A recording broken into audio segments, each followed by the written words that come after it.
મીડિયાના મિત્રો તરફથી જ આ જાણકારી મળેલી હતી કે નાસિરનગરમાં ડિમોલિશન થયું છે. મેં પ્રાથમિક તપાસ કરાવી છે તો એવું જાણવા મળ્યું છે કે લગભગ 1980માં લાઈન દોરી કોર્પોરેશન દ્વારા મૂકવામાં આવી હતી અને કોર્પોરેશને ડિમાર્કેશન માટે પોલીસમાં બંદોબસ્ત માગેલો હતો. તો ડિમોલિશન કઈ રીતે થયું આખું? ડિમોલિશનમાં કોર્પોરેશનનો કોઈ રોલ જ નથી. હું એ જ કહું છું, કોર્પોરેશને ફક્ત ને ફક્ત ડિમાર્કેશન માટે જ કાર્યવાહી કરી છે. તો આ ડિમોલિશન કરી કોણ ગયું છે? હવે એ તો તપાસનો વિષય છે અને મ્યુનિસિપલ કમિશનર શ્રીને મેં આ બાબતે સૂચના આપી છે કે આ ડિમોલિશન કઈ રીતે થયું તેનો વિગતવાર રિપોર્ટ મને આપવામાં આવે.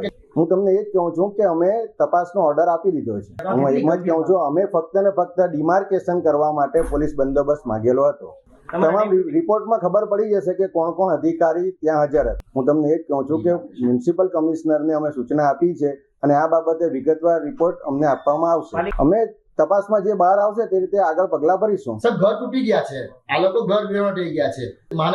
મીડિયા મારફતે જાણવા જ્યારે મળ્યું ત્યાર પછી ડિપાર્ટમેન્ટ દ્વારા સર્વે ચાલુ થયો છે. તેની પણ મને જાણ કમિશનરશ્રી દ્વારા કરી છે કે અમે જેટલા આમાં અસરગ્રસ્તો થયા છે તેનો સર્વે કરી લીધો છે. મારે તમને વારંવાર એ જ હું કહું છું કે અમે આ બાબતે તપાસના આદેશ આપી દીધા છે અને વિગતવાર રિપોર્ટ અમને મળશે જેમાં જે દોષિત જણાશે તેના પર પગલાં ભરવામાં આવશે.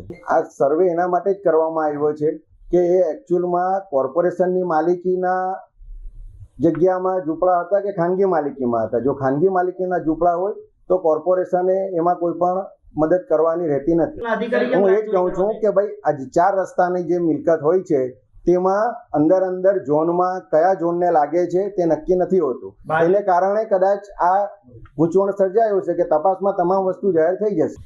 ડિમાર્કેશન એટલે જે લાઈન દોરી હોય, જેટલા ફૂટનો રસ્તો હોય તેના માટે કોર્પોરેશન દ્વારા એક લાઈન દોરી આપવામાં આવે છે કે ભાઈ આ મિલકતમાં અહીંયા સુધી રોડ આવે છે. એટલે અમારે ખાલી નિશાની પાડીને આપવાની આવે છે કે આટલો રસ્તો કોર્પોરેશને ખુલ્લો કરી આપવાનો રહેશે. આ 1980માં લાઈન દોરીનો અમલ થઈ ગયેલો હતો અને જે તે સમયે કદાચ નોટિસ આપી પણ હશે. તપાસમાં તમામ વસ્તુ ખુલ્લી થઈ જશે.